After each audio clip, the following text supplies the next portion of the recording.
Hello everyone.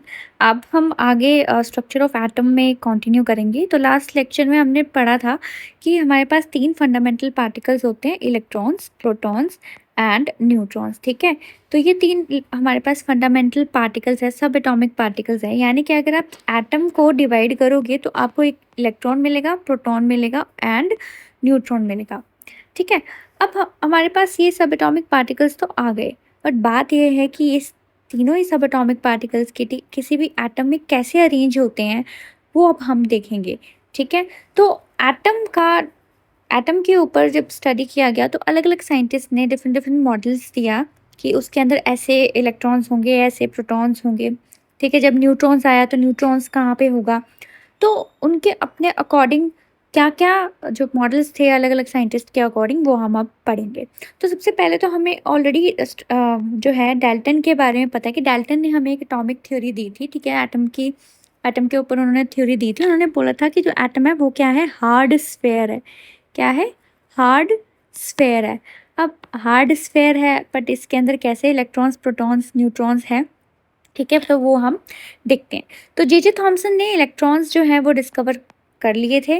तो अब उनको पता चल गया था कि एक एटम तो है, एटम हमारे पास है, एटम हमारे पास न्यूट्रल है।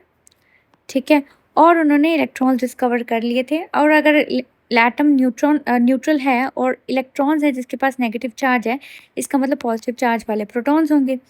ठीक है, तो पहला मॉडल है थॉमसन मॉडल ऑफ एटम। तो जे थॉमसन मॉडल जो है वो एटम का वो कैसे था कि उन्होंने क्या बोला कि जो एटम है वो क्या है, वो एक स्फेरिकल शेप है। ठीक है, जैसे वाटरमेलन होता है ना, स्फेरिकल शेप। तो वाटरमेलन के जैसे स्फेरिकल शेप है जिसमें जो कि पूरा का पूरा अंदर से पॉजिटिव चार्ज है, मतलब कि पूरा जो भी है अंदर ये सारा पॉजिटिव चार्ज है। तो इट्स अ पॉजिटिव स्फेयर। तो इस पॉजिटिव स्फेयर के अंदर आपके पास इलेक्ट्रॉन्स प्रेजेंट हैं। ओके, तो पॉजिटिव स्फेयर के अंदर आपके पास इलेक्ट्रॉन्स प्रेजेंट हैं जो कि अलग अलग तरीके से, मतलब ऐसे डिस्ट्रीब्यूटेड हैं कि जिनका जो net electrostatic force of attraction, मतलब नेट जो है वो सारा का सारा ज़ीरो हो जाए और एटम क्या हो जाए, न्यूट्रल हो जाए। ठीक है, तो इलेक्ट्रॉन्स जो हैं वो इसमें ऐसे एम्बेडेड हैं। तो थॉमसन मॉडल ऑफ एटम क्या बोलते हैं कि जो आपके पास एटम है वो क्या है, स्फेयर है।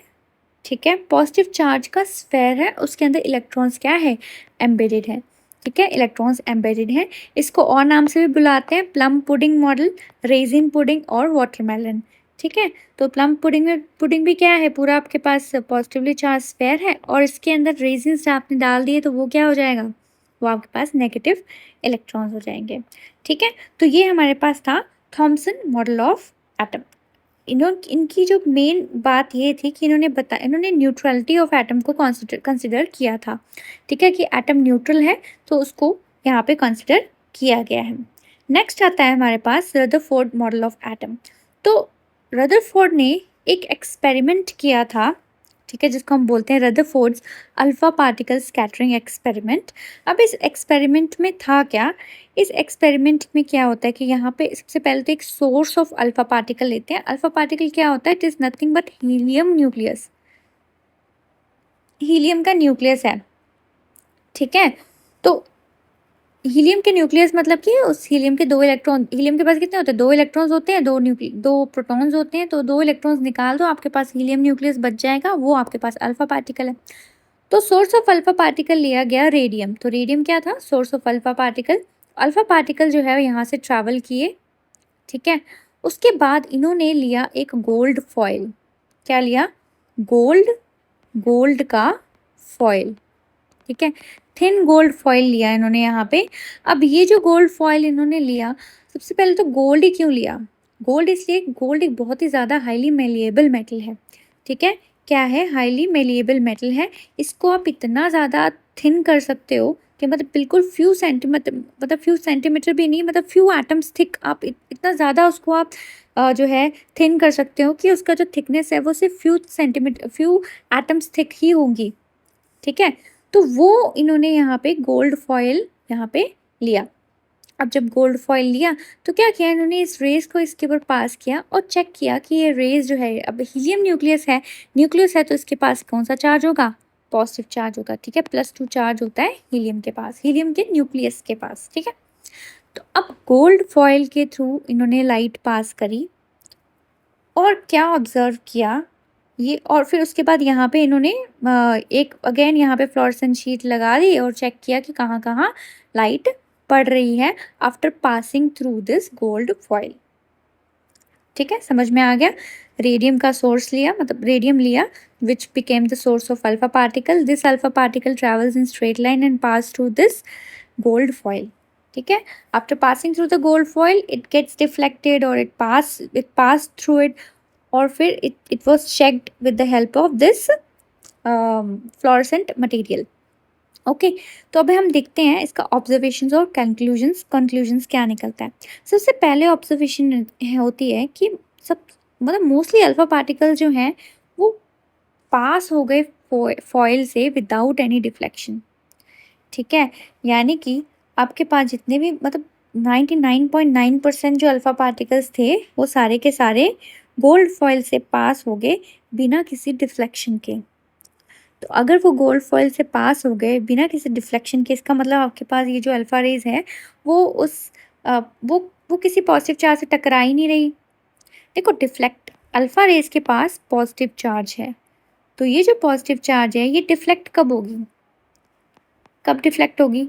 जब ये किसी पॉजिटिव चार्ज से टकराएगी तभी तो डिफ्लेक्ट होगी ना, तभी तो लाइट जो है वो रिपेल करेंगे एक दूसरे को, right. So mostly alpha particle जो है वो पास हो गए विदाउट एनी डिफ्लेक्शन। इसका मतलब मोस्टली जो एटम है वो क्या है? खाली है, तभी तो पास हो गया। अगर उसमें पॉजिटिव चार्ज होता तो डिफ्लेक्शन होनी थी, लेकिन मोस्टली पास हो गया। इसका मतलब कि सारे के सारे मतलब 99.9% अल्फा पार्टिकल पास हो गए। इसका मतलब कि जो आपके पास एटम है वो मोस्टली क्या है? खाली है, एम्प्टी है, राइट। सो नेक्स्ट आता है few alpha particle underwent deflection through small angles. तो कुछ ही ऐसे अल्फा पार्टिकल्स थे जो कि कुछ कुछ एंगल से डिफ्लेक्ट हुए। इसका मतलब कि अगर कुछ ही अल्फा पार्टिकल डिफ्लेक्ट हो रहे हैं, इसका मतलब देखो पॉजिटिव चार्ज तो है एटम में, लेकिन पॉजिटिव चार्ज बहुत ही स्मॉल एरिया में प्रेजेंट है, तभी तो कुछ डिफ्लेक्ट हुए। And 1 in 20,000 were deflected back, यानी कि एक रे ऐसी थी जो कि बिल्कुल ही उसी पाथ से 180 डिग्री के पाथ से डिफ्लेक्ट हो गई। इसका मतलब अगर पाथ से बिल्कुल डिफ्लेक्ट हो रही, देखो पॉजिटिव चार्ज कब डिफ्लेक्ट होगा? जब उसके पास बहुत बड़ा पॉजिटिव चार्ज आएगा। ठीक है, और सिर्फ एक ही रे डिफ्लेक्ट हो रही है। इसका मतलब कि एक मतलब कहीं ना कहीं एक हेवियर बॉडी है जिसमें कि सारा का सारा पॉजिटिव चार्ज कॉन्सेंट्रेटेड है एटम के अंदर। ठीक है, तो अब हम देखते हैं। तो अगर मैंने यहाँ पे एटम्स बना दिए, सपोज कर लो कि यहाँ पे मैंने एटम्स बना दिए।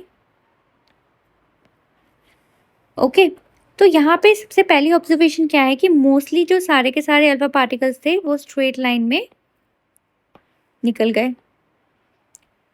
मोस्टली सारे के सारे अल्फा पार्टिकल स्ट्रेट लाइन में निकल गए, और कुछ अल्फा पार्टिकल ऐसे थे, सपोज करो कि यहाँ पे मैं एक रे बना रही हूँ। कुछ अल्फा पार्टिकल ऐसे थे जो कि कुछ एंगल से डिफ्लेक्ट हो गए। ठीक है, तो अगर मैं यहाँ बनाऊँ, ये अल्फा पार्टिकल है, अगर उसको यहाँ पे कोई मतलब कि पॉजिटिव चार्ज हल्का सा दिखा तो वो थोड़ा सा डिफ्लेक्ट हो गया। सिमिलरली यहाँ से थोड़ा सा पार्टिकल पॉजिटिव चार्ज दिखा, थोड़ा सा डिफ्लेक्ट हो गया। डिफ्लेक्ट होना मतलब कि अपनी स्ट्रेट लाइन से थोड़ा सा मुड़ जाना। ओके, अब एक कोई अल्फा पार्टिकल ऐसा था जो कि अगर उसका ये वाला डायरेक्शन था वो उसी से वापस डिफ्लेक्ट हो गया, मतलब कि 180 डिग्री से डिफ्लेक्ट हो गया। तो वो क्यों डिफ्लेक्ट हुआ होगा?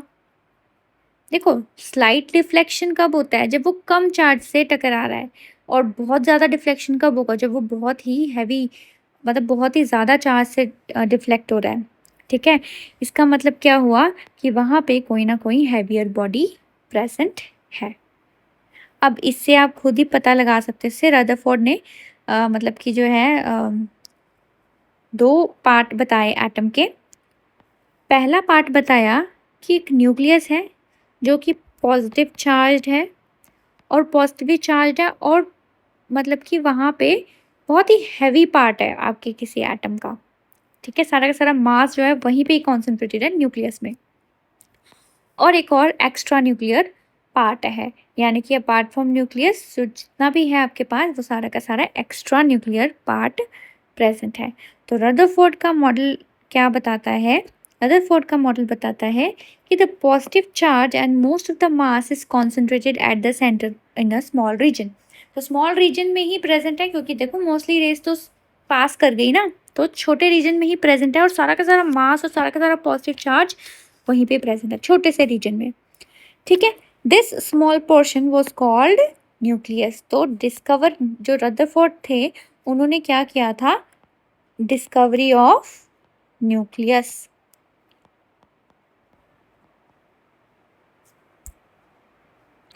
Discovery of nucleus. Okay, next आता है न्यूक्लियस जो है वो कैसे सराउंडेड है? वो इलेक्ट्रॉन से सराउंडेड है। ठीक है, तो सेंटर पे न्यूक्लियस है और उसके आसपास क्या है? इलेक्ट्रॉन्स हैं। और ये जो इलेक्ट्रॉन्स है ये फिक्स्ड पाथ में, सर्कुलर पाथ में मूव करते हैं with a very high speed, कि मतलब ऐसी हाई स्पीड में मूव करते हैं कि इनका इलेक्ट्रोस्टैटिक इंट्रैक्शंस बना रहे। ठीक है, ये पॉजिटिव चार्ज और ये नेगेटिव चार्ज है, तो नेगेटिव चार्ज क्या करते हैं? पॉजिटिव चार्ज के आसपास घूमते रहते हैं। और इन पाथ्स को क्या बोला गया? ऑर्बिट्स।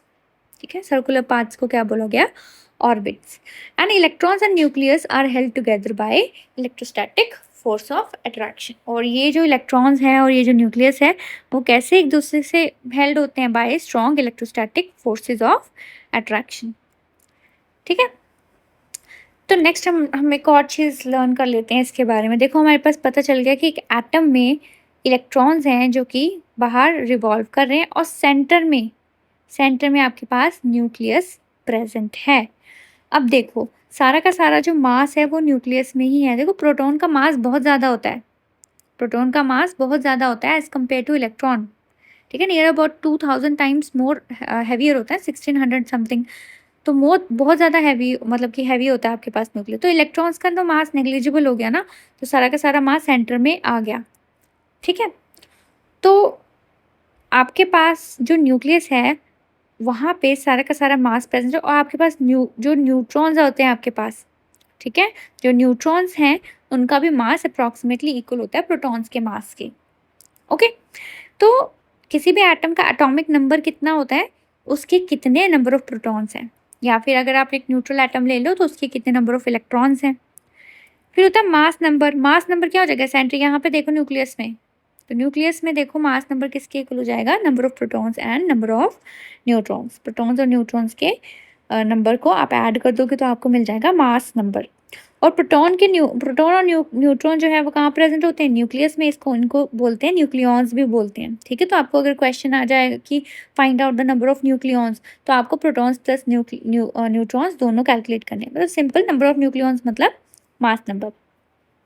किसी भी एटम को हम लोग रिप्रेजेंट कैसे करते हैं? सबसे पहले तो आप उसका सिंबल लिखोगे। ठीक है, यहाँ पे लेफ्ट हैंड साइड बॉटम यहाँ पे आप लिखोगे एटॉमिक नंबर, जो कि किसके इक्वल होता है? नंबर ऑफ प्रोटॉन के भी इक्वल होता है। और जितने प्रोटॉन होंगे किसी न्यूट्रल एटम में उतने ही इलेक्ट्रॉन्स होंगे। ठीक है, और यहाँ पे मास नंबर किसके इक्वल होता है? Proton plus neutron. Mass number के लिए आपने बिल्कुल सेंटर में चले जाना है, यानी कि न्यूक्लियस में चले जाना है। और न्यूक्लियस में क्या प्रेजेंट होते हैं? Protons and neutrons. ओके, तो क्वेश्चंस देख लेते हैं हम लोग अभी। ये देखो सोडियम है, सोडियम मेटल है आपके पास। ठीक है, सोडियम का सिंबल है Na और इसका जो सोडियम का सिंबल Na है। ठीक है, ये इसका एटॉमिक नंबर है और ये इसका मास नंबर है। अब हम कैलकुलेट करेंगे मास। देखो मास नंबर आपको पूछा, मास नंबर, तो मास नंबर कितना होता है? 23 हो गया। एटॉमिक नंबर कितना है? 11 हो गया। अब प्रोटॉन्स कितने होंगे? तो जितना एटॉमिक नंबर होता है उतने ही प्रोटॉन होंगे। और इलेक्ट्रॉन कितने होंगे? अगेन जितना एटॉमिक नंबर, ये न्यूट्रल एटम है, जितना एटॉमिक नंबर उतने ही इलेक्ट्रॉन्स। और न्यूट्रॉन्स कितने होंगे? हमें पता है 23 किसके इक्वल होता है? Number of protons plus number of neutrons के। तो प्रोटॉन्स हमें पता है 11 है। ठीक है, तो 23 माइनस 11 कितना हो गया? 12 न्यूट्रॉन्स। ओके, नेक्स्ट आ जाओ यहाँ पे क्लोरीन। क्लोरीन का 17 क्या है? Atomic number. ठीक है, एटॉमिक नंबर कितना है? 17। ये क्या? मास नंबर 35, मास नंबर लिख दो। प्रोटॉन्स कितने हैं? 17। इलेक्ट्रॉन्स कितने हैं, ये भी उसी के इक्वल, और न्यूट्रॉन्स कितने हैं, 35 माइनस 17। ठीक है, तो हो गया 18, राइट। यहाँ पे आ जाओ, अब देखो यहाँ पे क्या लिखा है, क्लोराइड। तो क्लोराइड का क्या मतलब होता है, मतलब कि सेंटर में आपके पास प्रोटॉन्स है और न्यूट्रॉन्स है और बाहर आपके पास इलेक्ट्रॉन्स है, और क्लोराइड में एक इलेक्ट्रॉन निकाल दिया है, सॉरी एक इलेक्ट्रॉन ले लिया है। ठीक है, क्लोराइड कब बनता है, नेगेटिव चार्ज कब आएगा, जब ये एक इलेक्ट्रॉन लेगा। ठीक है, एक इलेक्ट्रॉन इसने लिया है, एक्स्ट्रा इलेक्ट्रॉन, तो जितने भी इलेक्ट्रॉन न्यूट्रल एटम में होंगे +1 वो क्लोराइड हो जाएगा। ठीक है, तो मास नंबर तो हमारे पास 30, मास नंबर कभी चेंज नहीं होगा, उसका एटॉमिक नंबर भी कभी चेंज नहीं होगा। मास और एटॉमिक नंबर कभी चेंज नहीं होते नॉर्मल रिएक्शंस में, वो वही रहते हैं। ठीक है, किसी भी एटम का। प्रोटॉन्स भी चेंज नहीं होंगे। देखो जो चीज़ न्यूक्लियस के अंदर है वो कैसे चेंज होगी, जब तक न्यूक्लियर रिएक्शन नहीं हो जाता। ठीक है, न्यूट्रॉन्स भी अंदर पड़े हुए हैं, जितने पड़े हुए हैं न्यूट्रॉन्स उतने ही रहेंगे। तो क्लोराइड आयन में देखो क्या चेंज हुआ है कि आपके पास क्लोरीन ने एक इलेक्ट्रॉन ले लिया है, फिर जाके क्लोराइड बन गया है। तो क्लोरीन के पास पहले कितने इलेक्ट्रॉन्स थे, 17, उसने एक इलेक्ट्रॉन ले लिया तो क्लोराइड बन गया। अब इसके पास कितने इलेक्ट्रॉन्स हो गए, 18 इलेक्ट्रॉन्स। ठीक है, सिंपल है। नेक्स्ट आ जाता है सोडियम आयन। सोडियम आयन का मतलब क्या हो गया, Na पॉजिटिव। ये कब बना, जब सोडियम ने एक इलेक्ट्रॉन लूज किया। ठीक है, एक इलेक्ट्रॉन लूज किया। एटॉमिक नंबर तो क्या हो जाएगा, एटॉमिक नंबर वही रहेगा, मास नंबर 23 वही रहेगा, number of protons 11, number of neutrons 12। Changes कहाँ आएंगे, नंबर ऑफ इलेक्ट्रॉन्स में। नंबर ऑफ इलेक्ट्रॉन्स पहले कितने थे, जितने प्रोटॉन थे, और एक चला गया इलेक्ट्रॉन तो कितने हो गए, 10। ठीक है, तो ऐसे हम लोग निकालते हैं। नेक्स्ट आता है, इंपॉर्टेंट पॉइंट्स आते हैं ये वाले, आइसोटोप्स एंड आइसोबार्स। देखो आइसोटोप्स और आइसोबार्स क्या होते हैं, आइसोटोप्स होते हैं सेम एलिमेंट के वो एटम्स। ठीक है, सेम एलिमेंट के वो एटम्स जिनका कि एटॉमिक जो है नंबर तो सेम होता है लेकिन मास नंबर डिफरेंट होगा। देखो सेम एलिमेंट के अगर एटम होंगे तो उनका एटॉमिक नंबर तो सेम रहेगा। चेंज क्या होता है, मास नंबर, मतलब कि नंबर ऑफ न्यूट्रॉन्स। ठीक है, तो वैसे हमारे पास हाइड्रोजन्स हैं यहाँ पे, तो ये क्या हो गया, प्रोटियम, ड्यूटीरियम एंड ट्रीटियम। ठीक है, इसको बोलते प्रोटियम, इसको बोलते ड्यूटीरियम, इसको बोलते ट्रीटियम। तो एटॉमिक नंबर तो सेम होते हैं। देखो सेम एलिमेंट के जो एटम्स होते हैं उनका एटॉमिक नंबर हमेशा सेम होगा, बट मास नंबर डिफरेंट हो सकते हैं, तो उनको क्या बोलते हैं हम लोग, आइसोटॉप्स। फिर आते हैं हमारे पास कार्बन। देखो कार्बन भी example, same atomic number but mass number different हो गया।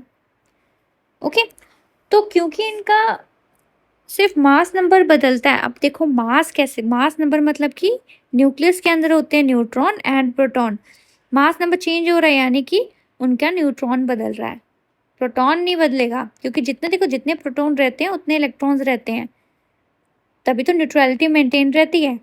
तो प्रोटॉन जितने होंगे इलेक्ट्रॉन्स भी उतने ही रहेंगे। चेंज क्या होगा, न्यूट्रॉन्स। और देखो जब भी आप कोई भी केमिकल रिएक्शंस करते हो, किसी भी एलिमेंट का केमिकल बिहेवियर स्टडी करते हो, तो हम लोग क्या देखते हैं, हम लोग देखते हैं जो बाहर इलेक्ट्रॉन्स हैं ना वो कर रहे होते हैं रिएक्शंस, वो दे रहे होते हैं, ले रहे होते हैं, शेयर कर रहे होते हैं। तो अगर इलेक्ट्रॉन्स चेंज नहीं हो रहे तो इनका जो आइसोटोप्स होते हैं इनका केमिकल बिहेवियर हमेशा सेम ही होता है, क्योंकि सारा का सारा डिफरेंस तो न्यूक्लियस में है, और न्यूक्लियस तो केमिकल रिएक्शन में पार्टिसिपेट नहीं कर रहा। ओके, अनलेस कि वो एक न्यूक्लियर रिएक्शंस हैं। फिर नेक्स्ट आ जाता है आइसोबार्स। अब आइसोबार्स अलग हो गए।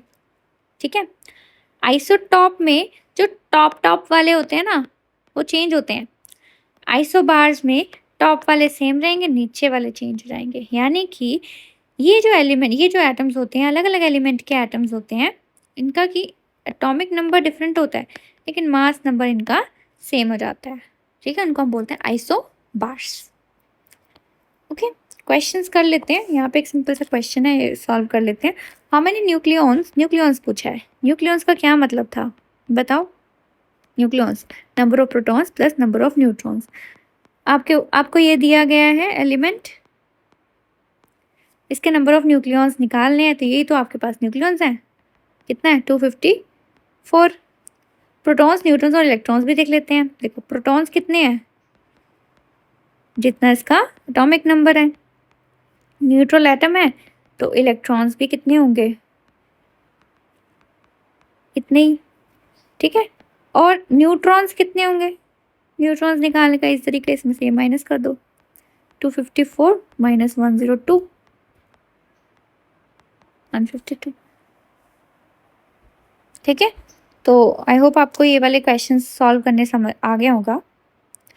तो रदरफोर्ड एटॉमिक मॉडल हमने पढ़ लिया है। रदरफोर्ड का एटॉमिक मॉडल कैसा है कि यहाँ सेंटर में न्यूक्लियस है और साइड साइड में आपके पास इलेक्ट्रॉन्स है जो कि एक फिक्स्ड ऑर्बिट में मूव कर रहे हैं। बट इसके कुछ ड्रॉबैक है। ये देखो, सबसे पहला ड्रॉबैक होता है कि उन्होंने स्टेबिलिटी ऑफ एटम को एक्सप्लेन नहीं किया। हमारा जो एटम है ना, उसको कंपेयर किया गया हमारे सोलर सिस्टम से कि सेंटर में आपके पास न्यूक्लियस है, प्लैनेट्स आपके पास, सेंटर में सन। ठीक है, न्यूक्लियस सन के जैसा बना दिया और साइड साइड में जो प्लैनेट्स हैं वो ऑर्बिट्स की तरह मूव कर रहे हैं। ठीक है, प्लैनेट्स जो हैं वो ऑर्बिट कर रहे हैं आपके जो है सन को।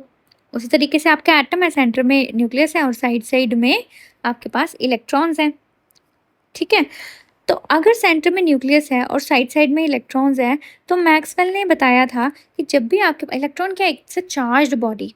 तो जब भी आपके पास कोई चार्ज्ड बॉडी मूव कर रही है, it is undergoing it is moving in a circular orbit में मूव कर रही है, तो वो क्या करेगी, वो एक्सेलरेट होगी। एक्सेलरेट क्यों, देखो स्पीड भले ही सेम हो जाए, लेकिन आपने पढ़ा होगा एक्सेलरेशन क्या है, वेक्टर क्वांटिटी है। तो अगर स्पीड सेम होगी लेकिन उसका डायरेक्शन बदल गया, तो इसका मतलब क्या हो गया, इसका मतलब वो एक्सेलरेट कर रहा है। ठीक है, तो ये जो इलेक्ट्रॉन है ये क्या कर रहा है, ये एक्सेलरेट कर रहा है। और अगर ये इलेक्ट्रॉन एक्सेलरेट कर रहा है, यहाँ पे इनके बीच में इलेक्ट्रोस्टैटिक फोर्सेस है, तो क्या हो जाएगा कि इलेक्ट्रॉन जो है हर बारी एक्सेलरेट कर रहा है और धीरे धीरे क्या हो जाएगा, ये घूमता घूमता घूमता घूमता न्यूक्लियस के अंदर आ जाएगा। और अगर वो घूमता घूमता न्यूक्लियस के अंदर आ गया तो एटम तो कोलैप्स कर जाएगा ना। एटम कोलैप्स कर गया, एटम की स्टेबिलिटी चली गई। बट एटम तो स्टेबल है, तो वो ये चीज़ बता नहीं पाए। ठीक है, तो एटम्स जो हैं वो इलेक्ट्रॉन्स जो हैं वो बोल रहे हैं कि वो एक सर्कुलर ऑर्बिट में मूव कर रहे हैं। ठीक है, बट उसका जो एक्सेलरेशन है वो हर बारी एक्सेलरेट होता जा रहा है। तो अगर वो एक्सेलरेट होता जा रहा है, वो कॉन्टिन्यूसली एनर्जी लूज़ करता जाएगा इलेक्ट्रोमैग्नेटिक वेव के फॉर्म में। ठीक है, इलेक्ट्रोमैग्नेटिक रेडिएशन के फॉर्म में। और एक ऐसा टाइम आएगा कि वो बिल्कुल ही अंदर चला जाए, मतलब न्यूक्लियस के अंदर चला जाएगा, इट विल कोलैप्स। नेक्स्ट आता है inability to explain the line spectra of element. तो लाइन देखो, जब भी आपके पास कोई इलेक्ट्रोमैग्नेटिक वेव है जो आपके पास मैटर के साथ इंटरेक्ट करेगी, तो वो कुछ लाइट्स एब्जॉर्ब करेगी, कुछ लाइट एमिट करेगी। ठीक है, तो इसकी वजह से कुछ ना कुछ लाइन स्पेक्ट्रा फॉर्म होता है। तो हम लोग पढ़ेंगे आगे जा करके, तो वो लाइन स्पेक्ट्रा को एक्सप्लेन नहीं कर पाया। नेक्स्ट जो था inability to describe distribution of electrons and energies of electron. अब देखो, हमें ये तो बता दिया कि इलेक्ट्रॉन जो है वो रिवॉल्व करते हैं न्यूक्लियस के अराउंड, बट हमें ये नहीं बताना कि इलेक्ट्रॉन्स कैसे कैसे प्रेजेंट है। मान लो कि 10 इलेक्ट्रॉन है, तो 10 के 10 इलेक्ट्रॉन कहाँ प्रेजेंट होंगे, पता चल गया ऑर्बिट में प्रेजेंट होंगे, बट ऑर्बिट में कहाँ, कितने ऑर्बिट होंगे, कौन सा इलेक्ट्रॉन कहाँ पे प्रेजेंट होगा, तो ये सब चीज़ जो था रदरफोर्ड बता नहीं पाए। तो नेक्स्ट हमारे पास आते हैं बोर का मॉडल। ठीक है, तो बोर के मॉडल को डिस्कस करने से पहले हम लोग कुछ ना कुछ डेवलपमेंट्स देख लेते हैं जिसकी हेल्प से बोर ने अपना मॉडल दिया। तो दो ऐसे डेवलपमेंट्स थे रिगार्डिंग ये आपके पास रेडिएशंस। ठीक है, वो कौन कौन से थे वो हम देखते हैं। तो सबसे पहला था dual character of electromagnetic radiation, कि जो भी आपके पास इलेक्ट्रोमैग्नेटिक रेडिएशन है उसके दो बिहेवियर है, दो बिहेवियर है उसके। ठीक है, और सेकेंड आता है experimental results regarding atomic spectra. तो एटॉमिक स्पेक्ट्रा हम देखेंगे, ठीक है, बात आगे चल के पढ़ेंगे। तो सबसे पहला देख लेते हैं, तो इन दोनों की ही जो ये दोनों जब एक्सपेरिमेंटली प्रूव हुए थे, एक्सपेरिमेंट्स ये दोनों के ऊपर किया, मतलब ये दोनों चीज़ें जब हुआ, तो इनकी हेल्प से ही जो है बोर ने अपना एटॉमिक मॉडल दिया। ठीक है, अगर रदरफोर्ड के एटॉमिक मॉडल से तो ये दोनों चीज़ें एक्सप्लेन नहीं हो सकती, तो और ज़्यादा अच्छा मॉडल देना पड़ेगा। ठीक है, तो dual character of electromagnetic radiation. अब ये डुअल कैरेक्टर कौन कौन से हैं? एक आ जाता है वेव नेचर, एक आ जाता है पार्टिकल नेचर। अब देखते हैं वेव नेचर क्या है। तो wave nature of electromagnetic wave, तो जो जिसको हम बोलते हैं इलेक्ट्रोमैग्नेटिक वेव थ्योरी, ये किसने दी थी? James Clerk Maxwell. ठीक है, कि किसी भी सोर्स जो है, कोई भी सोर्स है, वो अगर एनर्जी एमिट कर रहा है, it will be continuous in continuous way. ठीक है, the energy emitted from any source will continuously in the form of radiation is called radiation energy. कोई भी आपके पास मटेरियल है, वो एनर्जी एमिट कर रहा है, तो इस एनर्जीज को क्या बोलते हैं हम लोग? रेडिएशन। रेडिएशन, ठीक है, एनर्जी क्या हो गई? Radiation energy. तो इलेक्ट्रोमैग्नेटिक वेव्स कैसे हैं? तो सबसे पहले हम देखेंगे इलेक्ट्रोमैग्नेटिक वेव्स में कि आप सपोज कर लो कि ये जो है आपके पास, इस डायरेक्शन में आपके पास आपका कोई इलेक्ट्रॉन मूव कर रहा है। ठीक है, इस डायरेक्शन में आपका इलेक्ट्रॉन मूव कर रहा है। तो अगर आपका इलेक्ट्रॉन इस डायरेक्शन में मूव कर रहा है और इलेक्ट्रॉन के पास क्या है? इलेक्ट्रॉन्स के पास क्या है? चार्ज। जब भी आपके पास कोई चार्ज्ड बॉडी मूव कर रही है, तो वो क्या करेगी? उसके परपेंडिकुलर, ठीक है, मान लो जेड एक्सिस है, ठीक है, तो उसके परपेंडिकुलर ऐसे इलेक्ट्रिक फील्ड होगी और उसी के फर्दर परपेंडिकुलर ऐसे मैग्नेटिक फील्ड है। तो आप देखो, इलेक्ट्रिक फील्ड ऐसे, ठीक है, अगर हम देखें इलेक्ट्रिक फील्ड ऐसे और मैग्नेटिक फील्ड ऐसे, और आपके पास इलेक्ट्रॉन ऐसे ऐसे मूव कर रहा है। ठीक है, इलेक्ट्रॉन ऐसे इस तरफ मूव कर रहा है। तो इलेक्ट्रोमैग्नेटिक वेव के क्या कैरेक्टरिस्टिक्स हैं? कि सबसे पहला है कि the radiation consist of electric and magnetic field. तो electric field as well as magnetic field. तो ये वाली फील्ड कौन सी होगी? Electric field. ठीक है, और ये वाली कौन सी होगी? Magnetic field. तो इलेक्ट्रिक और magnetic field, the radiation consist of electric and magnetic field oscillating, दोनों ही क्या कर रहे हैं? एक दूसरे के परपेंडिकुलर हैं, and further they are also perpendicular to the direction of propagation of radiation. तो जिस डायरेक्शन में आपका रेडिएशन प्रोपगेट कर रहा है, उसके परपेंडिकुलर आपके पास इलेक्ट्रिकल फील्ड और मैग्नेटिक फील्ड है। तो लाइट जो है, इलेक्ट्रोमैग्नेटिक रेडिएशंस हैं, इनको जो है कोई भी मटेरियल मीडियम के लिए रिक्वायरमेंट नहीं होती है, राइट। सो जैसे कि आपके पास साउंड जो है, साउंड के लिए मटेरियल मीडियम की रिक्वायरमेंट है। विदाउट मटेरियल मीडियम जो है साउंड प्रोपगेट नहीं करता, लेकिन जो इलेक्ट्रोमैग्नेटिक रेडिएशंस है उनके लिए ऐसी कोई रिक्वायरमेंट नहीं है। ओके, तो हमारे पास डिफरेंट टाइप की इलेक्ट्रोमैग्नेटिक रेडिएशंस होती हैं। तो अलग अलग टाइप की इलेक्ट्रोमैग्नेटिक रेडिएशंस हैं, उन सबका वेवलेंथ अलग अलग है और फ्रिक्वेंसी भी अलग अलग है। तो इन सब लोग जो इन सब के जो है, अगर हम एक साथ इसको देख लें तो हमारे पास एक स्पेक्ट्रा आ जाता है which is known as electromagnetic spectra. ये देखो, इलेक्ट्रोमैग्नेटिक स्पेक्ट्रा में कौन कौन सी वेव्स आ गई? रेडियो वेव्स, ठीक है, सारी इलेक्ट्रोमैग्नेटिक वेव्स हैं। Radio waves, microwaves, infrared, visible, UV, X-ray, gamma rays. जो विजिबल रीजन है, ये हमारी आंखों को विजिबल होता है, यानी कि हम जितनी भी हमारे पास लाइट्स हैं जो विबग्योर में आती है, ठीक है, violet, indigo, blue, green, yellow, orange, red, तो ये सारी हमारे पास क्या है? विजिबल रेंज में आती है। तो ये हम लोग देख सकते हैं। ये वाली रेज और ये वाली रेज हम लोग को विजिबल नहीं होती, ठीक है। तो ये हमारे पास क्या है? इलेक्ट्रोमैग्नेटिक स्पेक्ट्रा है, spectra of different electromagnetic radiations. Okay, तो इसको हम लोग इलेक्ट्रोमैग्नेटिक स्पेक्ट्रा बोलते हैं।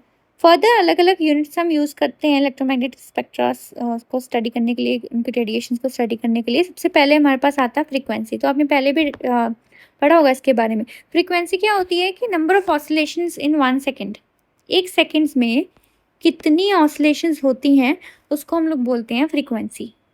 ठीक है, इसका यूनिट होता है हर्ट्ज और इसको हम बोलते हैं पर सेकेंड।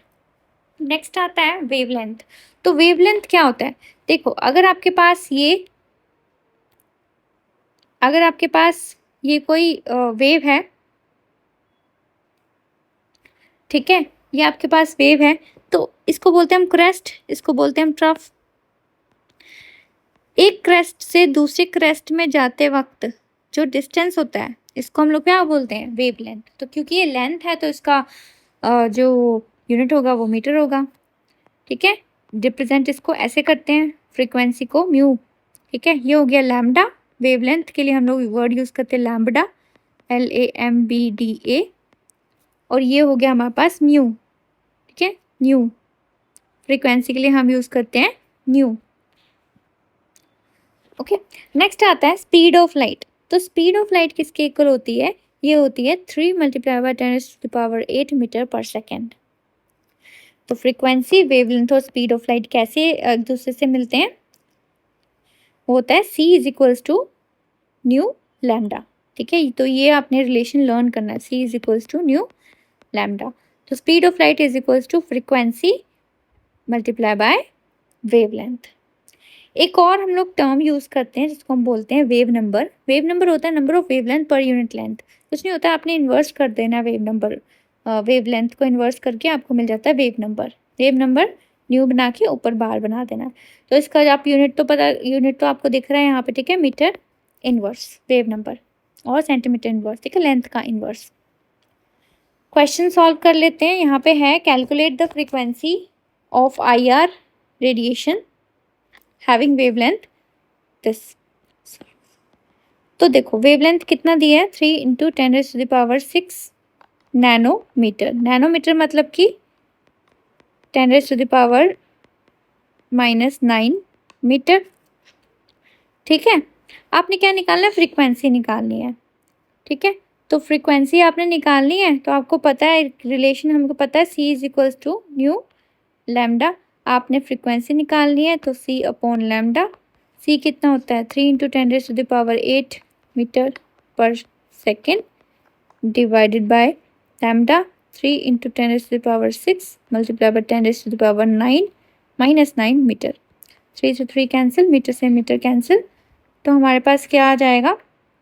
देखो 10⁻6 नीचे है, यहाँ पे 8 ये ऊपर गया, 10⁻2 हो गया, 9 जो है ऊपर जाके प्लस में हो जाएगा, 10⁻11 आपके पास फ्रीक्वेंसी आ गई, ठीक है।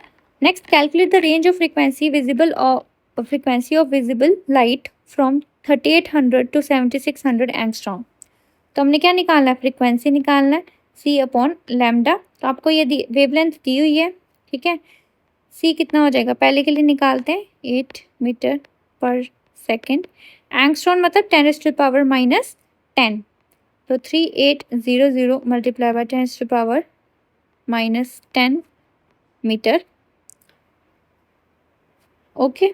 तो इसको अगर हम लोग सॉल्व करेंगे तो मीटर से मीटर कैंसिल हो जाएगा, और इसका आपके पास पूरा सॉल्व करके आंसर आ जाएगा 7.89 मल्टीप्लाई बाय 10⁻14 सेकेंड। नेक्स्ट के लिए देखते हैं हम, nu is equals to C upon lambda. C कितना है? 3 मल्टीप्लाई बाय 10⁸ मीटर पर सेकेंड डिवाइडेड बाय 7600 एंगस्ट्रॉम मतलब 10⁻⁻10 मीटर। इसको आप जब सॉल्व करोगे तो आपके पास कितना आ जाएगा? 3.95 मल्टीप्लाई बाय 10⁻14 सेकेंड, ठीक है। सिंपल कैलकुलेशंस है। Then calculate the wave number of radiations having a frequency of this. आपको फ्रीक्वेंसी दी हुई है म्यू 4 × 10⁻14 हर्ट्ज, ये फ्रीक्वेंसी दी हुई है, ठीक है। आपने वेव नंबर निकालना है। वेव नंबर क्या था? 1 अपॉन लैम्डा। आपको पहले लैम्डा चाहिए, तो आपको पता है C is equals to lambda nu. तो lambda is equals to C upon nu. तो C कितना? 3 × 10⁸ मीटर पर सेकेंड अपॉन फ्रीक्वेंसी 4 × 10⁻14 हर्ट्ज, ठीक है। तो ये लैम्डा हो गया, तो आपके पास वेव नंबर कितना आ जाएगा? लैम्डा का इन्वर्स, तो लैम्डा का इन्वर्स कर दो। हर्ट्ज का मतलब क्या होता है? हर्ट्ज मतलब पर सेकेंड ही, ठीक है, 3 इंटू 10⁸ मीटर पर सेकेंड। तो पर सेकेंड से पर सेकेंड कैंसिल हो गया, ठीक है। तो आप इसको कर लो, 4/3 1.33 10⁻⁻.